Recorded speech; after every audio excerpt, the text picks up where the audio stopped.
A las 2:58 de la mañana, el MiG-28 Havik no adivina nada. Su sistema térmico sigue el vector marcado por el Nevo MI, en segundos, consigue un enganche, no es un dron, sino varios puntos calientes en el suelo, cuerpos humanos y su equipo. Es ATES.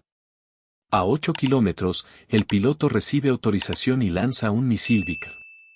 A Mach 1.8 llegará en 14 segundos. Para los partisanos es el final, salvo que pueden cegarlo. El líder de ATES activa un inhibidor casero que emite una señal caótica a 5.8 GHz. El buscador del Vickr, esperando una señal limpia, se encuentra con un muro de ruido. A los 9 segundos su lógica falla, se desvía y detona en un campo vacío. El piloto queda atónito. Pero Rusia tiene otro recurso, el láser Peresvet, diseñado para quemar sensores de drones. Intentan dejar ciegos a los ojos ucranianos, pero el arma final de Ucrania no ve, es pilotada. A 1.5 kilómetros, un segundo equipo ucraniano lanza un enjambre de 20 drones FPV con casi 1 kilogramo de C4 cada uno. No son autónomos. Los operadores usan visores VR y un enlace por fibra óptica inmune a interferencias. El láser es inútil. Su objetivo no es el Havik, sino el puente que conecta Novocherkassk con el frente. Los drones vuelan a 95 km por hora bajo los árboles. El Havik los detecta tarde, no puede frenar 20 blancos rápidos. Impactan los pilares en explosiones consecutivas. Una carga molesta, 20 kilos de C4 en puntos críticos equivalen a una demolición. El puente de 180 metros tiembla, las vigas ceden y el tramo central cae al río. Sin misiles y con su objetivo destruido, el Havik se retira. Mientras emergencias rusas corren entre fuego y escombros, ATES se desvanece en la oscuridad siguiendo rutas de escape preplanificadas. Su misión terminó, cortaron la arteria. El ataque fue devastador porque fue una demolición calculada. Los primeros impactos retiraron el concreto y expusieron el acero, los siguientes detonaron sobre él. Cada carga generó más de 30.000 libras por pulgada cuadrada, creando microfracturas que se propagaron como relámpagos.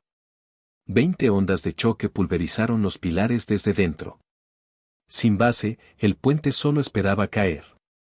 El balance fue brutal, un depósito con 15.000 libras de munición convertido en un cráter, 150 metros de vía férrea hechos chatarra, y un puente de $20 millones en el fondo del río. Unidades del FSB y Spetsnaz inundaron la zona, no para rescatar, sino para controlar la información. Horas después, imágenes satelitales confirmaron el éxito, una brecha de casi 10 metros y una vía férrea que simplemente deja de existir.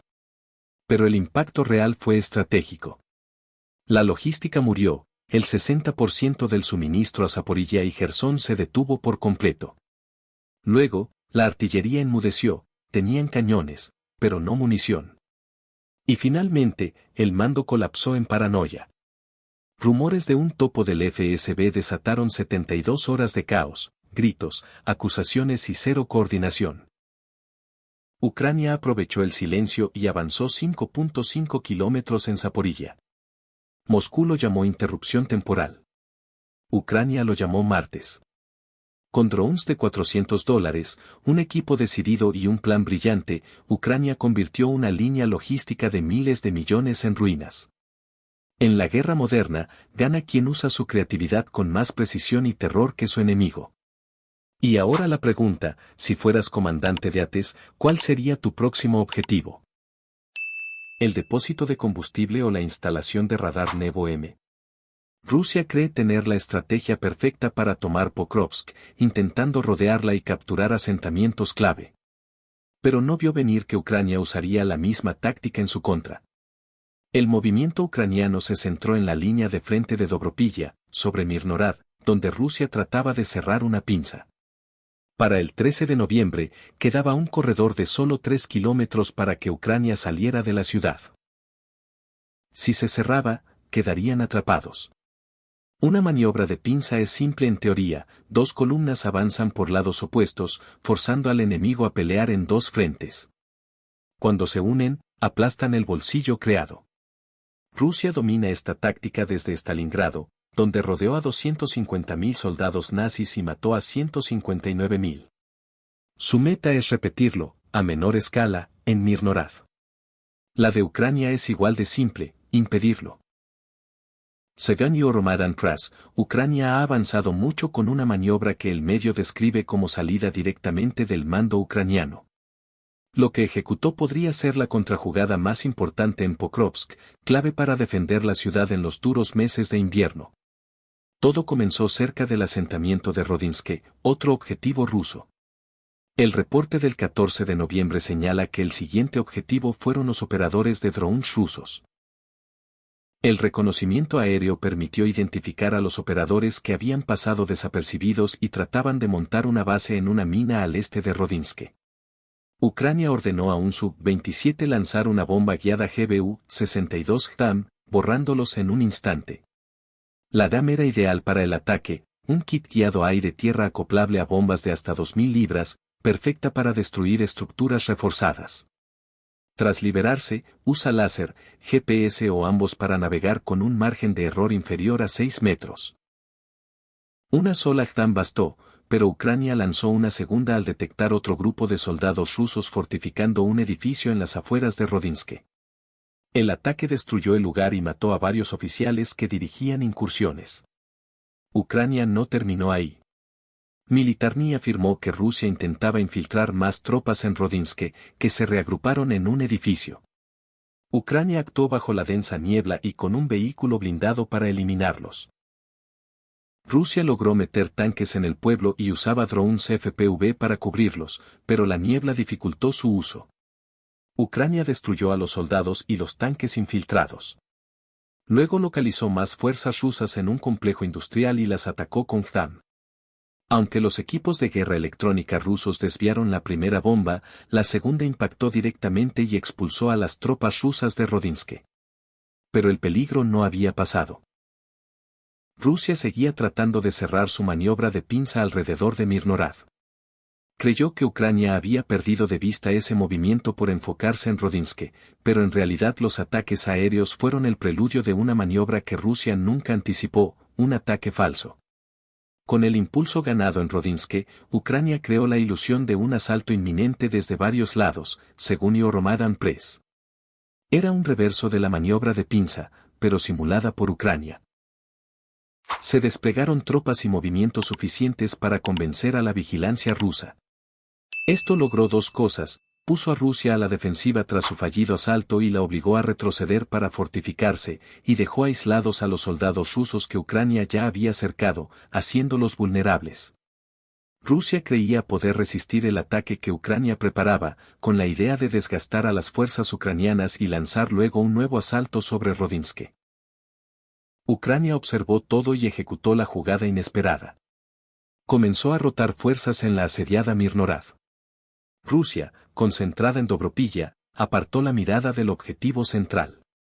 Con esa distracción, Ucrania evacuó personal herido y envió tropas frescas, suministros y munición a la ciudad. Esa ventana permitió reforzar unidades que Rusia intentaba encerrar. Fue una maniobra de engaño de manual. Crear presión en un sector, obligar al enemigo a desviar reservas y usar esa oportunidad para reforzar otra dirección, cita Euromadan Press. Rusia cayó por completo. La maniobra no fue totalmente falsa, Ucrania sí envió tropas al norte de Rodinske. Su misión no era combatir, sino mantenerse visibles para sostener la ilusión. Mientras tanto, convoys de evacuación entraban a Mirnorad bajo protección electrónica, sacando heridos y llevando suministros. Con estos refuerzos, los defensores de la ciudad quedaron listos para mantener la línea donde antes estaban al borde del colapso. Lo más notable, Ucrania ejecutó toda la operación sin perder un solo soldado. Además, Ucrania aprovechó la ofensiva rusa sobre Pokrovsk. Para simular su propia pinza, debía aparentar avances desde dos lados. El flanco norte se cubrió con las tropas en Rodinske, el otro ya estaba fijado en Pokrovsk, donde Rusia también presionaba.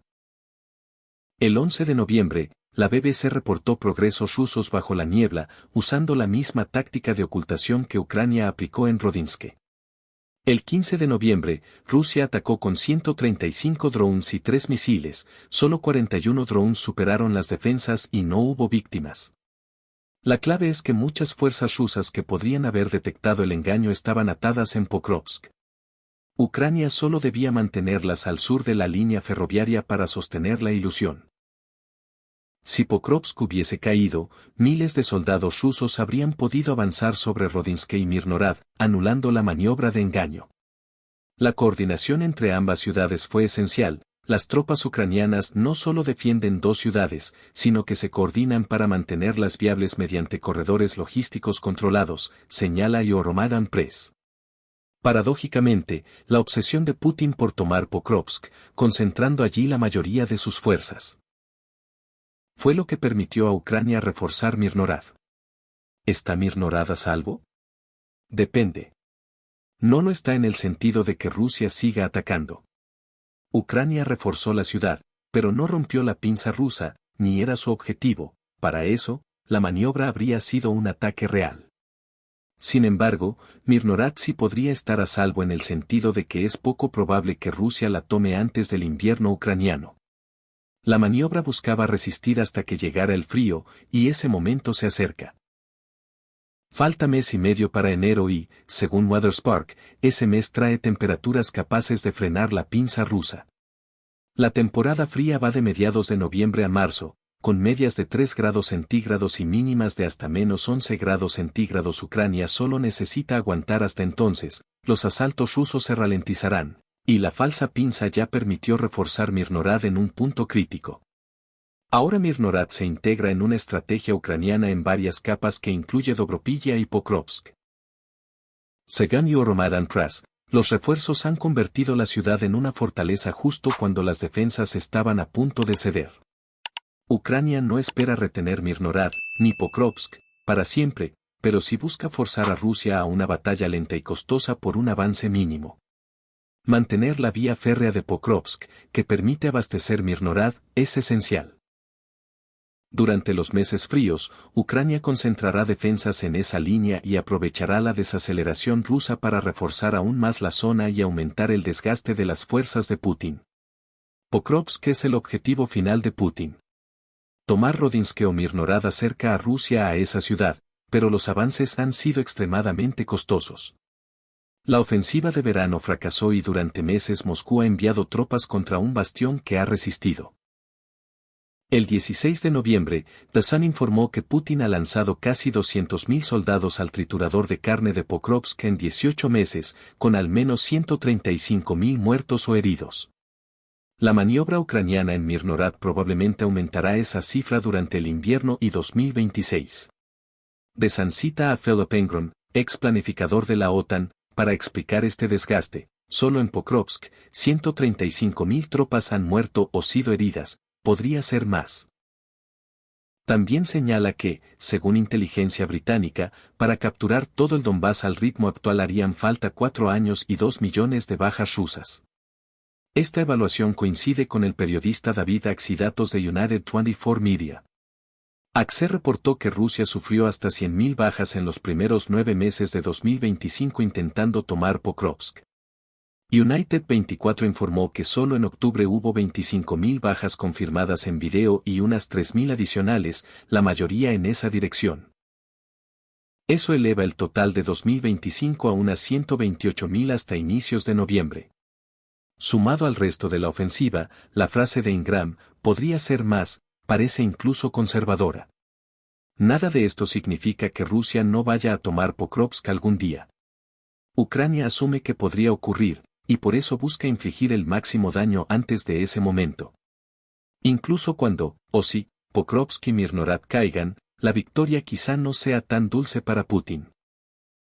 Ucrania sufriría un golpe moral enorme, y The Telegraph sugiere que podría poner en riesgo la unidad nacional si el país no está preparado. Pero el impacto militar sería mínimo, la caída de Pokrovsk cambia poco la dinámica de la línea del frente. Mark Galeotti coincide en un análisis del 15 de noviembre para The Times: cuando la defensa de Pokrovsk y Mirnorad caiga, la lucha en el noreste continuará. Las ciudades fortaleza que quedan en la parte ucraniana de Donetsk siguen en pie y tardarán aún más en caer que Pokrovsk. Rusia ya lleva 18 meses intentándolo, y gracias a la maniobra ucraniana en Mirnorad, esa cifra podría superar los 20 meses. Si Rusia debe invertir aún más tiempo en las demás ciudades fortaleza, Putin podría quedarse sin tropas ni equipo mucho antes de que se agote la resistencia ucraniana. Por eso la operación ucraniana en Mirnorad es tan importante. Convierte un calvario ruso en algo aún más largo, dando a Ucrania tiempo para preparar defensas en las ciudades que Putin atacará después. Algunos incluso dirían que es Ucrania quien está desgastando a Rusia, y no al revés. ¿Tú qué opinas? Cuéntanos en los comentarios y no olvides suscribirte. Nos vemos en el siguiente video.